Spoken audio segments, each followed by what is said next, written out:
Alright guys, what is up? I am PDFTCG, and today we're going to be doing a deck profile of my Wrath of Chorus deck. Now, this is mostly the same deck that I used against Chris over on his channel.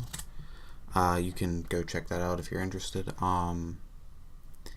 So before I get into like the nitty-gritty of this deck, I'm just going to go over like the basic card list, and then I'm going to go back and explain kind of what the deck is supposed to do. Excuse me, my throat's kind of messed up at the moment.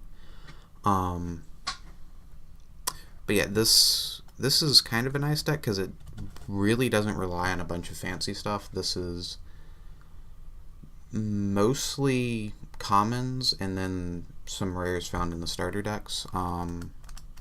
So that this deck doesn't require a whole lot to build, I would say. You don't need like, you know, Uranus, 2 Kiras, all this stuff. It's fairly easy to put together, and I believe it's pretty effective.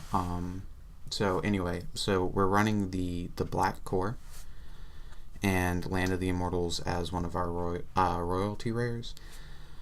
A Gem Cave, we got 2 Botanical Gardens, 2 Solitary Graveyards. We're 4 colors. We're splashing blue, and then we are, in order of importance, we are black, red, and green. There's only 1 blue card in the whole deck, but it's kind of important. So I think we're at, what, 5 bogs? 1, 2, 3, 4. What? 4? 1, 2, 3. Okay, I thought we were at 5. Oh, yeah, it is 4. It is 4. So we're at 4 bogs. 1, 2, 3, 4 deserts, and 1, 2, 3 jungles, and then a single lake. Keep in mind we do have the Botanical Gardens, the Gem Cave, and the Land of the Immortals. As far as producing blue, we only ever want 1 blue element, so that's why we're not running more than 1 lake. Ideally, you would probably, if you did use the lake, you would probably want to discard it if possible, rather than actually taking up one of your terrain zones with it. So we have 2 Deadly Chrysian, 2 Mesmeric Chrysian, 2 Charred Chrysian, 2 Volatile Chrysians, and 2 Woodland Chrysians.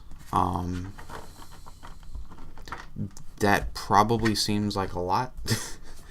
A lot of 1-drops, a lot of Chrysians. Oh, actually, we're not done. And 2 Strong Chrysians. That probably seems like a lot. I will explain the reasoning behind that in a little bit. We also have, for 2-drops, we have 2 Scavenging Chrysians.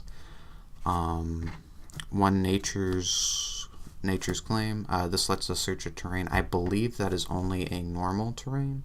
Search your deck for any terrain card. See, I'm not sure if that means normal terrain or royalty terrain. Special terrains, I don't know if you can search special terrains with that. I wish that was a little bit more clear. Any terrain kind of sounds like you can get special terrains, but I don't know that. If you can fetch Land of the Immortals with that, that's really good, and I wish I had a second one. If not, it's still useful considering we're running 4 colors, and I'd still be running at least 1 copy, if not 2.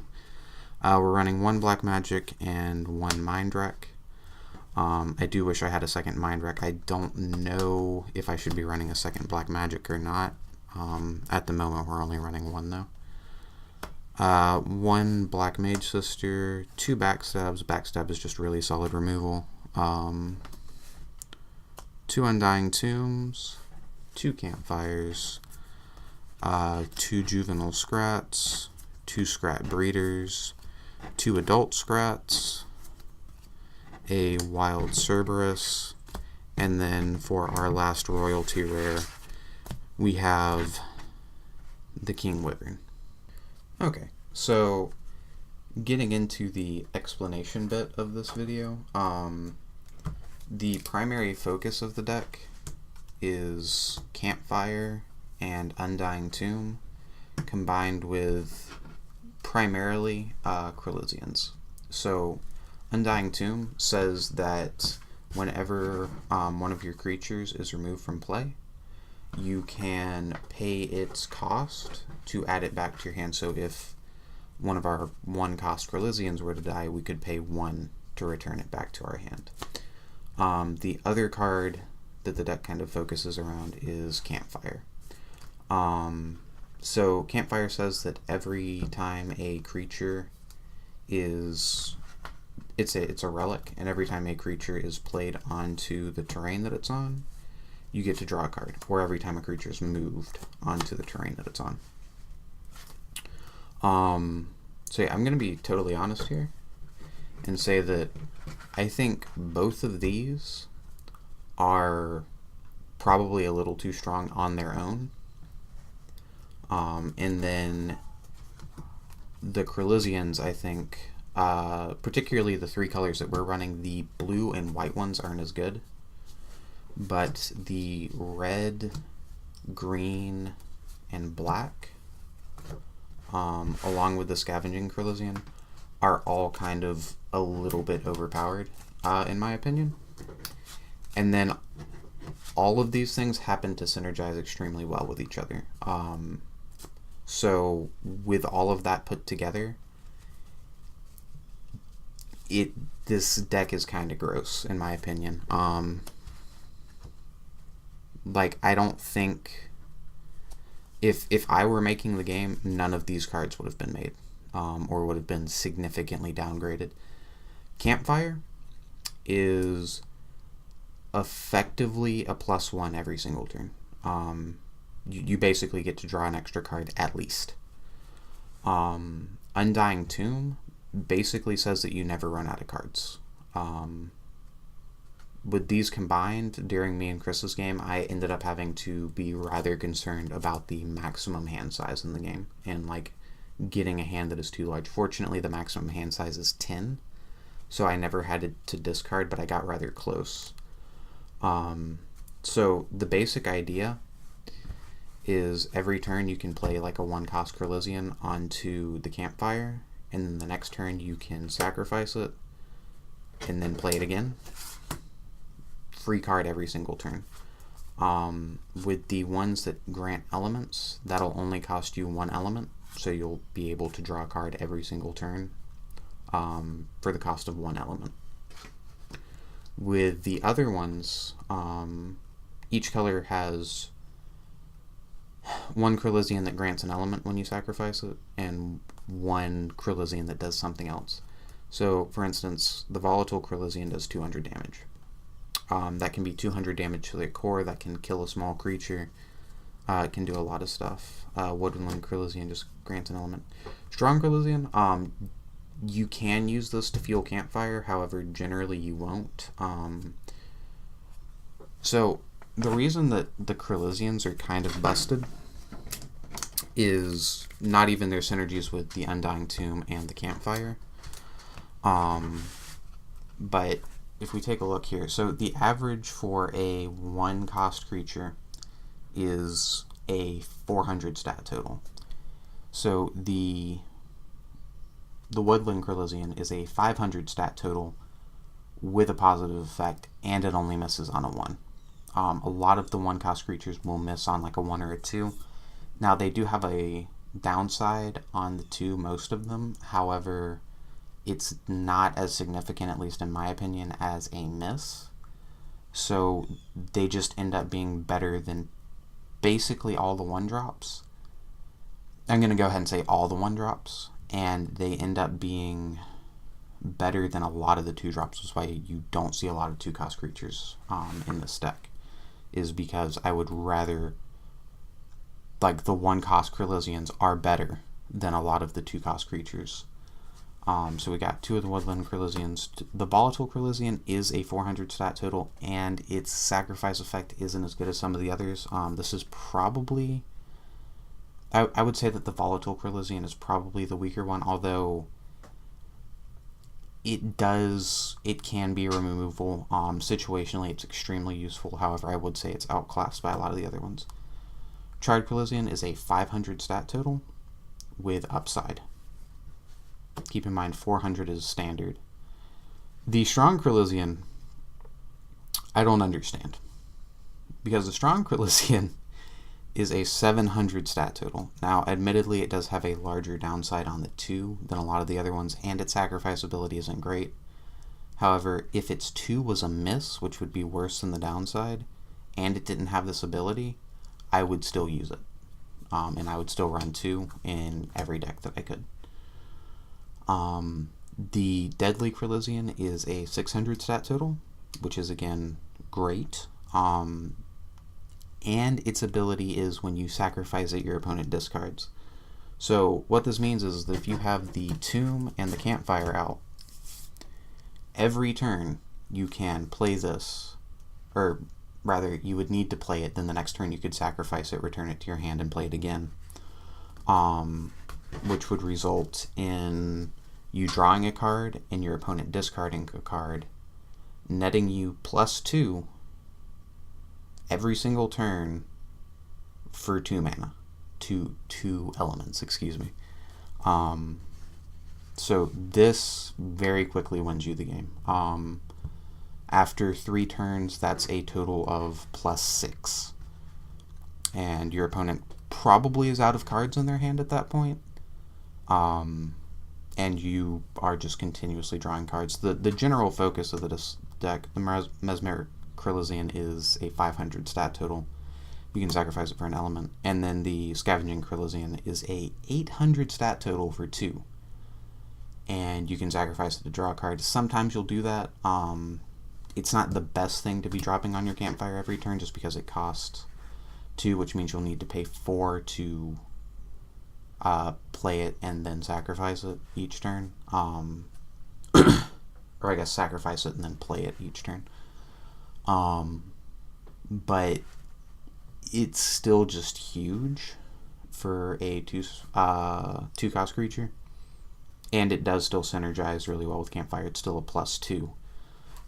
Similar to the Deadly Chrizian, although the Deadly Chrizian is definitely a preferred alternative, just because it costs less and it's forcing your opponent to discard, rather than adding more cards to your hand, which you probably already basically have a full hand, assuming that, this deck gets up and running. So even though we're running this many 1-cost creatures and we can be fairly early in the aggressive game, there we go, we are still primarily a control deck that's trying to get this combo set up and then just outdraw our opponent, and hopefully we have a Deadly Chrizian that is also draining our opponent. We just want to have more cards. We're not terribly worried about what those cards are. They can be our little 1-cost Chrizians. That's fine. So that's the bulk of the thought in the deck. We are also running some Scrats. So we've got the 2 adult Scrats, the 2 Scrat Breeders, and the 2 juvenile Scrats.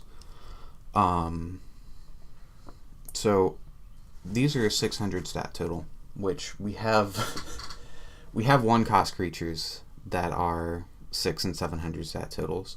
However, these have Ambush, and possibly more importantly, they can get played via the Scrap Breeder. So the Scrap Breeder says that every time it comes into play, you can drop all of the Scrats from your hand onto the field. Now, what you want to do is generally you're just going to be playing your Chrizians and then using the Undying Tomb to continuously bring them back to your hand. That's going to be how you're spending your elements. You're not really going to be playing the Scrats. You might drop a juvenile Scrat earlier in the game, just you have 3 mana and you want to spend it. But these are generally going to sit in your hand until you build up 3-4 of them, and then you're going to be dropping the Scrap Breeder. So you set up your combo with the Chrizians, you draw 1,000,000 cards, and eventually you'll just be able to drop 4 or 5 Scrats, and then they slowly kill them off, they return them to your hand, you bring the Scrap Breeder back to your hand with the Tomb, and you just do it again. And you just trade cards. You just want to trade cards. You don't care if you're trading badly. Doesn't matter. You will not run out of cards. So as long as your opponent is losing cards, you are slowly winning the game. That's about it. The only other things that we have in the deck are Nature's Claim. We would like 2 of these. It lets you search out a terrain. We're running 4 colors. We want the ability to search a terrain. We're running Black Magic. It lets you counter a action, response, or battle card. Sometimes you want to do that. That's a good thing. Mind Wreck, I would like 2 of these. Again, this just lets you trade a card for a card in your opponent's hand, and that's our goal. We want to trade our cards for their cards and have more cards. Naya the Grim Mage. Could potentially be running 2 of these. Running anything that costs 3 of a single element in this deck is kind of because we're running 4 colors. This is black though, so we're going to start with 1 black, and then we're almost definitely going to have at least 1 more black in our hand. So this is fairly playable. That's also why we're running 2 backstabs, but we're not running any 3 cost, like we're not running the green mage or the red mage, we're running the black mage. 1, because it synergizes better with the deck, lets us discard an opponent's card from their hand every time we play it. We can get it back with the tomb, do it again, do it again, do it again. Also, and because it's black, we have the highest chance of actually being able to play it because our core is black. The last 2 cards are, I guess you'd call them power cards, boss monsters, whatever you want to call these. So we've got a Cerberus and a King Wyvern. These are basically optional. I think the Cerberus is actually better in this deck than the Wyvern, just because the way that its elements work out, it's red, green, black. So we can pay as much red as we want, and then we can substitute in green and black. It would be better if it was black and then we can substitute in green and red, but this still just fits our colors super well. The King Wyvern, we don't really plan to play until we have set up our combo and drawn a bunch of extra cards. That way we can discard terrains from our hand in order to actually play it, because we probably are going to have some green or some blue mixed in. So we're probably not going to have a straight 7 red and black to actually play this.